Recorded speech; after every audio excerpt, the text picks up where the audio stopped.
Vamos agora olhar um código, na verdade, códigos em C, C++. Nós estamos dando esse curso aqui de redes de computadores de uma forma muito abstrata. Porque se fôssemos olhar isso aqui a fundo mesmo, estaríamos debulhando código em C. Tá? Recomendo que vocês estudem C, C++, para compreender como funciona as redes de computadores e os sistemas operacionais. Tá? Vocês vão saber as limitações, vocês vão entender da onde vêm as vulnerabilidades, muitas das vulnerabilidades que encontramos, né, proveniente, inclusive, de falhas da linguagem. Tá? Tranquilo? Aliás, as linguagens são falhas também, gente. Tá? Bom, aqui o Tenable, eu não sei o que ele quis fazer. Eu dou minha palavra que eu não sei o que ele quis fazer. Tá? Por quê? Geralmente o Tenable ele coloca em um círculo ou uma elipse os programas. Os programas de computadores, os programas que nós programamos. Né? E aí, naturalmente, eu não sei se ele quis colocar a aplicação dentro de uma elipse ali para dizer que é um programa de computador ou se ele está falando da camada de aplicação, que deveria ser quadradinha. Entendeu? Você está entendendo por que eu estou te falando? Ele não sei o que ele quis fazer. Mas eu vou explicar. Nós programamos nossos sistemas, nossos programas, e nós não precisamos reconstruir toda a rede de computadores. Foi mal, eu dei um corte aqui na minha tosse. Agora eu tenho o botão de dar mute. Então o que acontece? Nós podemos construir nossos programas sem precisar de reconstruir toda a tecnologia das redes de computadores. Podemos utilizar o que já tem. E aí nós temos uma camada que na verdade eu não lhes expliquei ainda, chamada camada de aplicação. E o nosso programa que a gente faz, o nosso programinha, está em cima da camada de aplicação. Tá ok? Que no modelo TCP estaria em cima da camada de transporte, que estaria em cima da camada de rede, que estaria em cima da camada de enlace. Por isso que eu te falei, eu não sei o que ele quis dizer com aplicação, tá? Eu não sei se ele quis dizer aplicação do sistema operacional, aplicação do kernel, aplicação como camada, tá? Legal.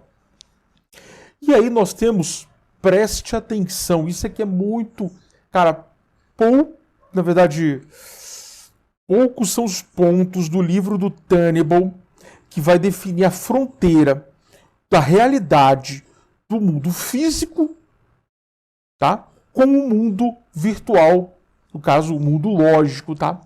Ele fica ali na interface de rede, cara. Tá? A camada de enlace ela é subdividida em duas subcamadas, já falei. Subcamada MAC, que está mais embaixo e está na interface de rede. NIC. NIC é a interface de rede. Tá? E, naturalmente, o driver que está ali na LLC, na subcamada LLC. Tá? Ali é a fronteira entre o mundo físico real e o mundo lógico do sistema operacional. Ó, rimou, hein?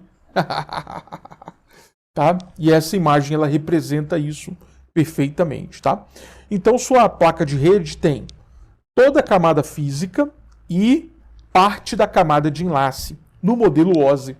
Por isso que no modelo, preste atenção, por isso que no modelo TCP, a camada física e a camada de enlace é a mesma camada. Tá? Então, no modelo, baseado no modelo OSI da ISO, né, física e enlace são duas camadas diferenciadas.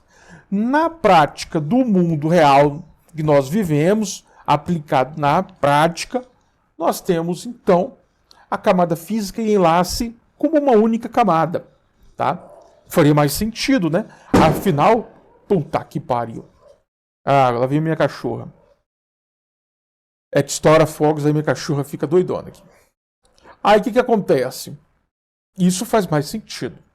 Tá? Então, legal, né? Então, vamos ver aqui um código. Type uma definição de type chamado enum, chamado booleano, tá? Então, poder do teu valor false true, porque não existe o booleano.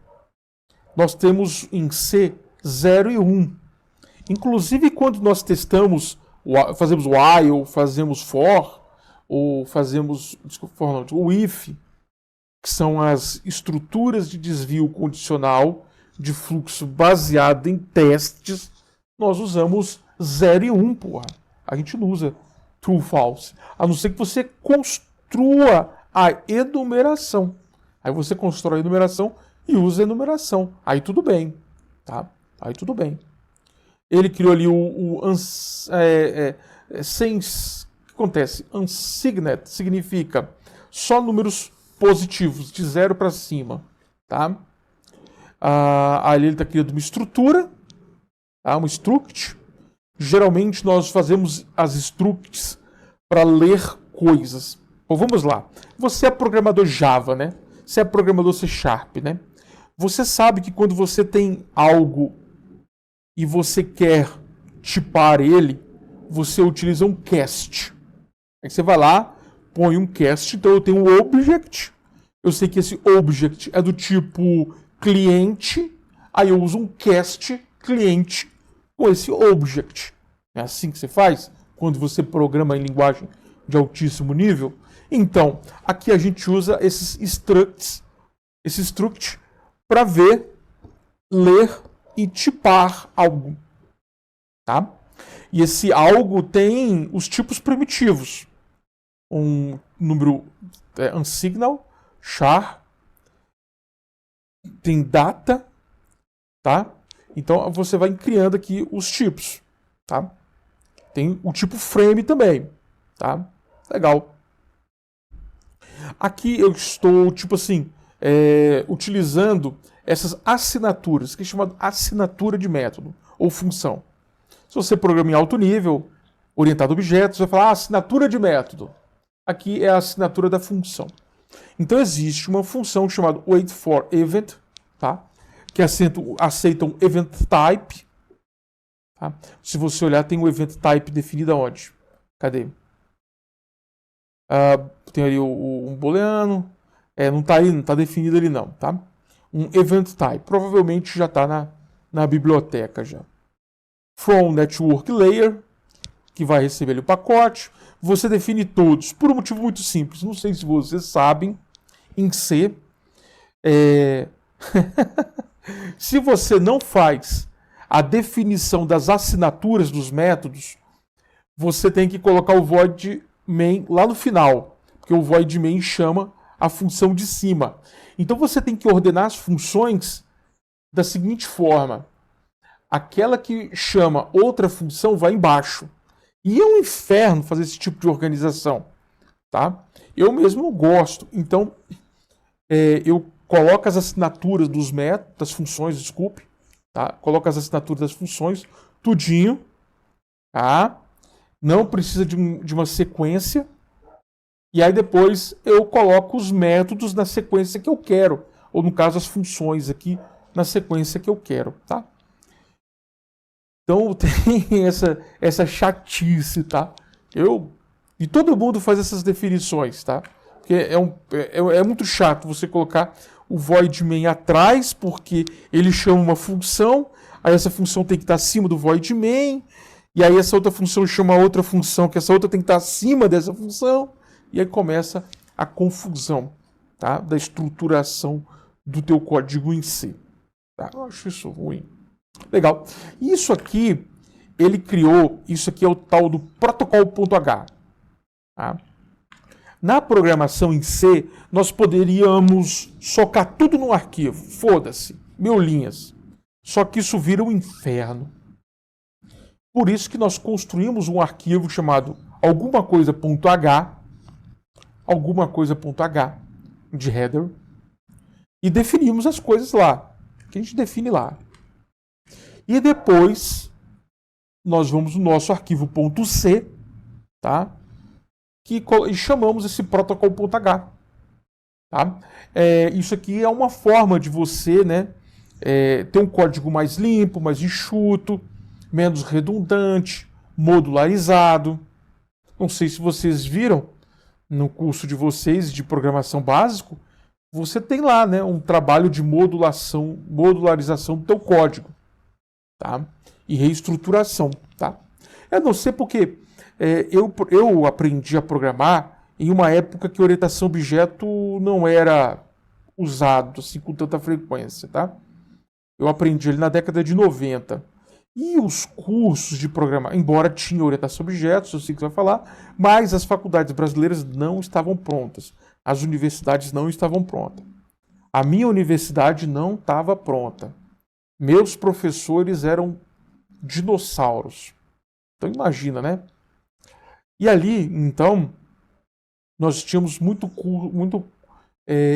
ensinamento de como fazer códigos estruturados, né? Bem... Então era assim que a gente aprendia, tá?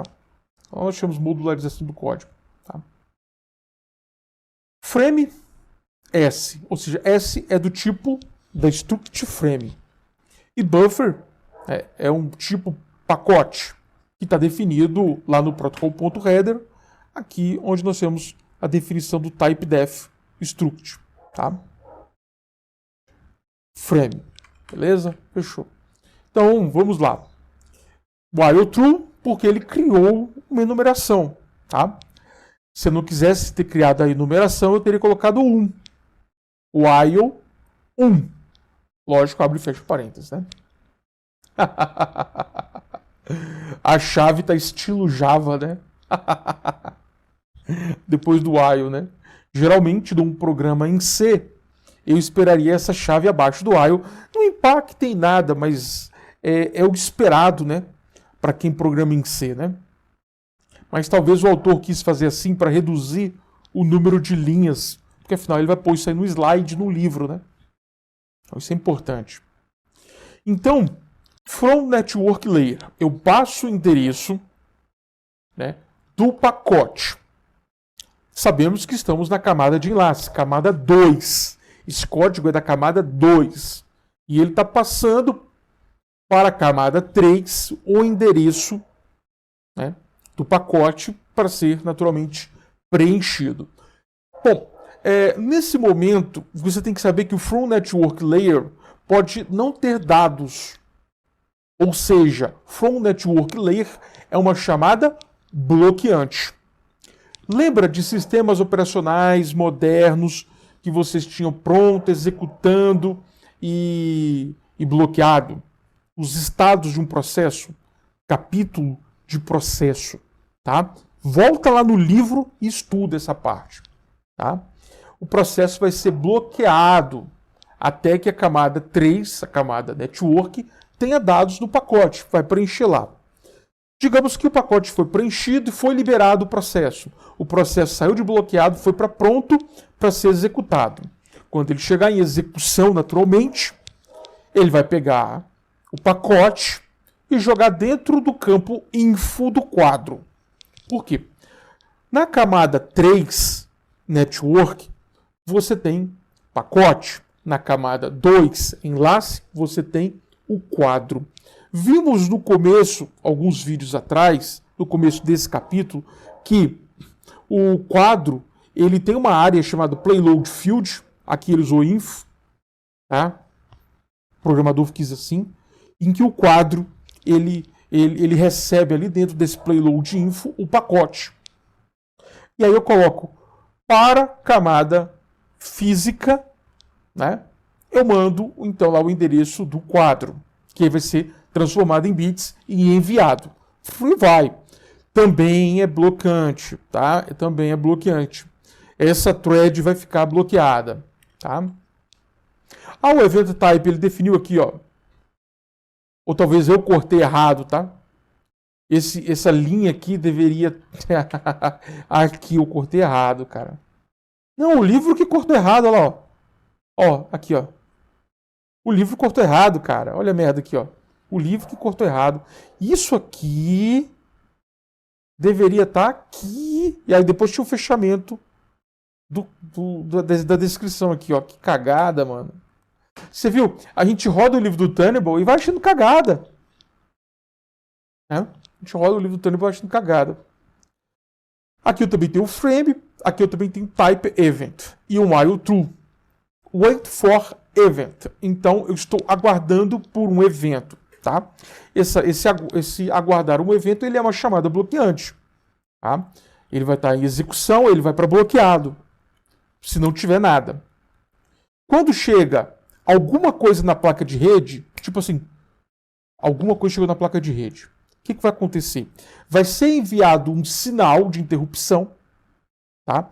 A interrupção vai parar tudo, vai parar não vai parar o CD-ROM vai continuar girando, né? Vai parar a leitura do CD-ROM, vai parar a leitura do seu HD, vai parar a escrita da memória, vai parar tudo, vai parar os barramentos, para tudo, congela. Isso é uma interrupção. Salva tudo que está no buffer nos registradores. Porra, professor, o que é buffer e registrador? Qual a diferença? AOC. Estuda a AOC que você vai saber. Ok? Estuda a AOC que você vai saber. Se você estudar a AOC, você vai saber. Vai jogar dos registradores dos buffers. Vai carregar todos os dados do schedule. O schedule vai olhar a natureza da interrupção. Ele vai falar, puta merda, é uma interrupção de placa de rede para o processo que vai receber. Que é esse código que você está vendo aqui. Ou para a thread que vai receber. Ok.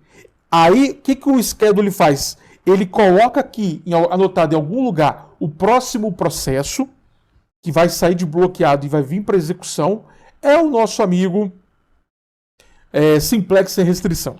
Tá? Aí, o que vai acontecer? Tudo que estava nos registradores do schedule vai ser salvo nos buffers, vai parar toda a máquina, tudo para, vai ser feito isso, vai ser naturalmente desbloqueado o processo de leitura de placa de rede, que é esse aqui, vai ser feito, colocado em execução e vai ligar tudo de novo. Isso é chamado de interrupção, cara. Sempre que é bloqueante é assim, cara. Tá? Ele vai fazer esses tipos de interrupção, cara. Vai bloquear tudo. Tá? Isso aqui é um transtorno, tá?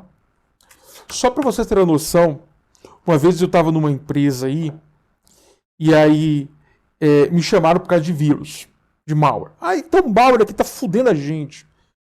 Aí eu olhei, cara, todas as máquinas, você ligava, eles mostraram. Na verdade, eles tinham detectado isso. Ligava a máquina, cara, toda e qualquer máquina. Cara, ligava a máquina, processamento subia algo em torno de 14%. Cara, com a máquina ligada, 14% sem nada.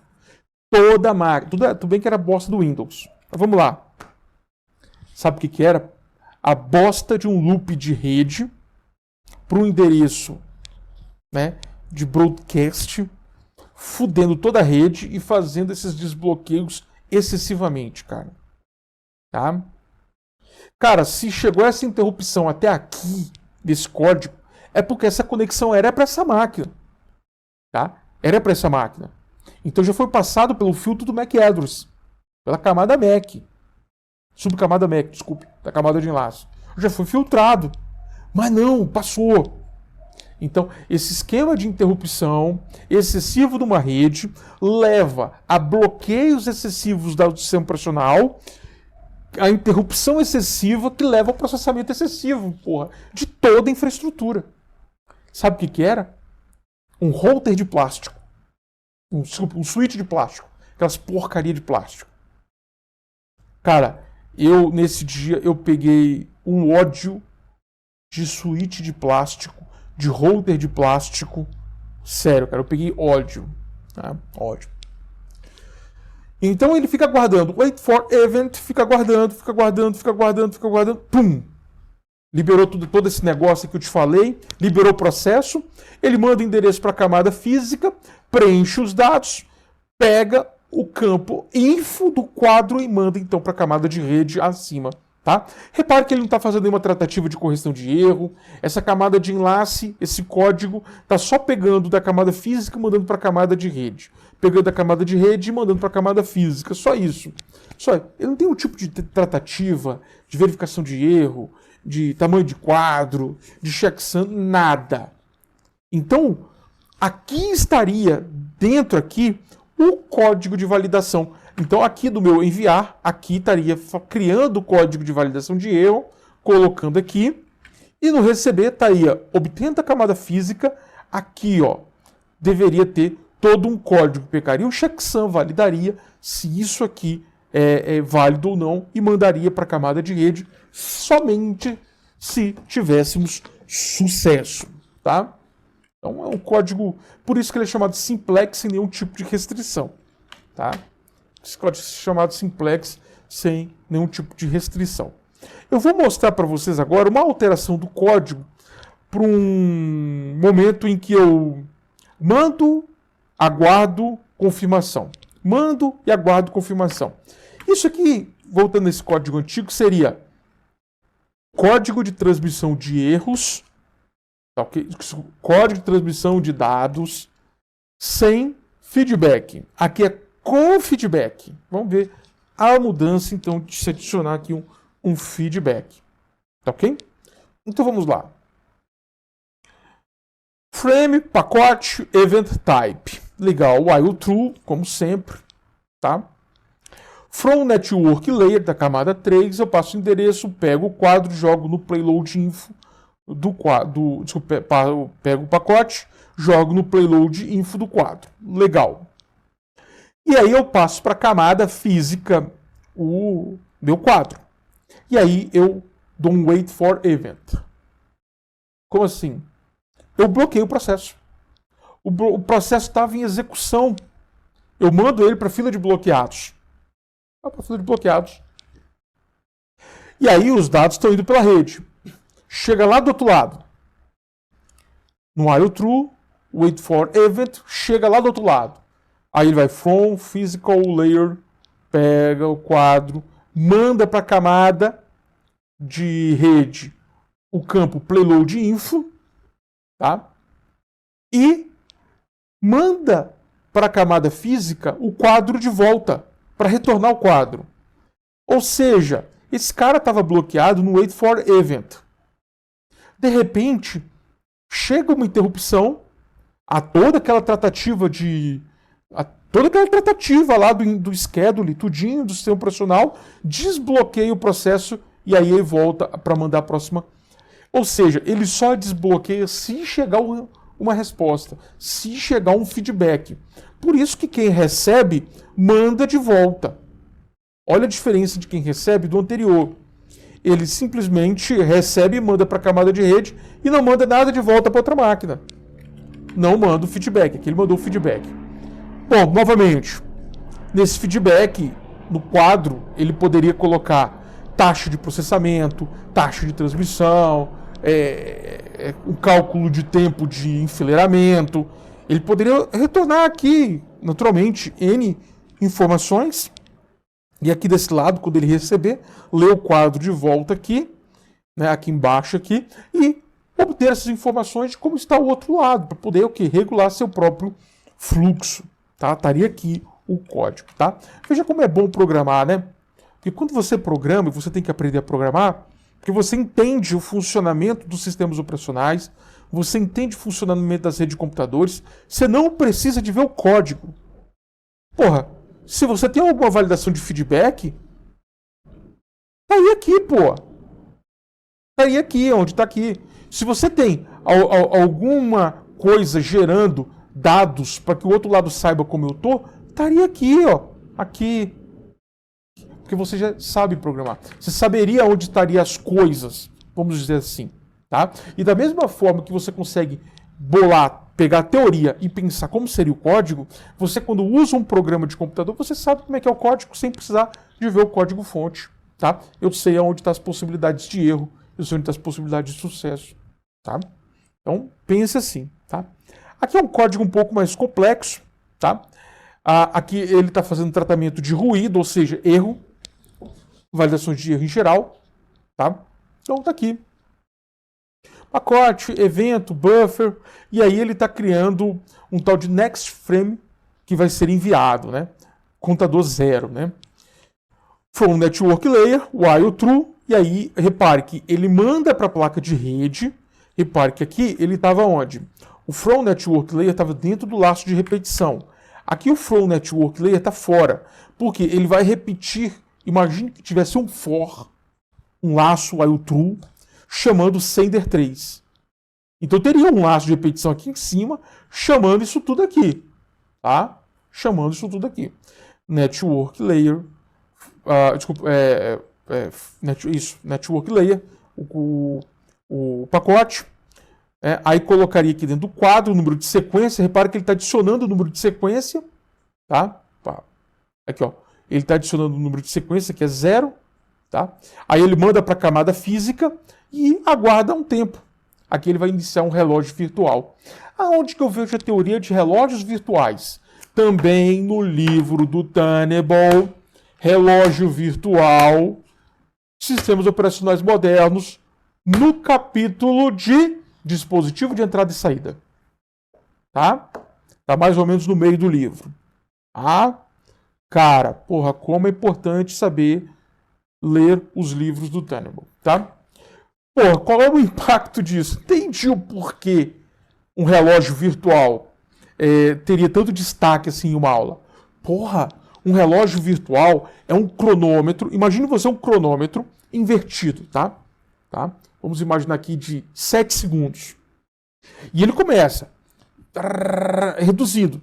Vem reduzindo. 6, 5, 4, 3, 2, 1. Chega a 0, sabe o que ele faz? Mete uma interrupção. O que eu falei sobre interrupção? Para tudo. Chama o schedule. O schedule decide o que vai ser feito. Decide o que vai ser feito. Para tudo de novo. Para o tratador entrar em execução. Cara, é muita coisa, cara. Então, quando você vai abrir um relógio virtual no sistema operacional, você está ferrando. Existe como eu posso dizer? Existe ali uma guerra de ideias. É melhor um laço while true bloqueando insulto de processamento alto, ou trabalhar com interrupção? Bloqueante ou interrupção? O que eu faço? Existe, inclusive, nas redes de computadores, né, esse dilema. Qual dos dois eu utilizo? Por favor, leia com atenção o livro do Tenable de Sistemas Operacionais Modernos. Então ele abriu um relógio virtual, cara. Isso não é muito bom, não, porra. E aí ele vai aguardar o evento. Se não chegar o evento em 7 segundos, vai estourar a função. Como assim estourar? Vai dar uma saída aqui, ó. Ele vai dar um break. Vai dar um break na função, cara. Não vai rodar. Vai levar um exception, tratativa e tudo mais. Sério mesmo. Aí repete o código. Provavelmente tem um while true, que nunca recebeu a resposta, não viu o final do sucesso. O while true reenvia o pacote novamente. Tá? Evento. Agora, digamos que eu recebi um evento. Tá? Eu recebi um evento de placa de rede. Se o evento é do tipo, então, lá da chegada, eu pego da camada física e analiso se o acknowledge do outro lado bate com o meu frame de sequência. Se é o meu frame de sequência que veio do acknowledge do feedback, eu paro o relógio virtual antes que ele estoure.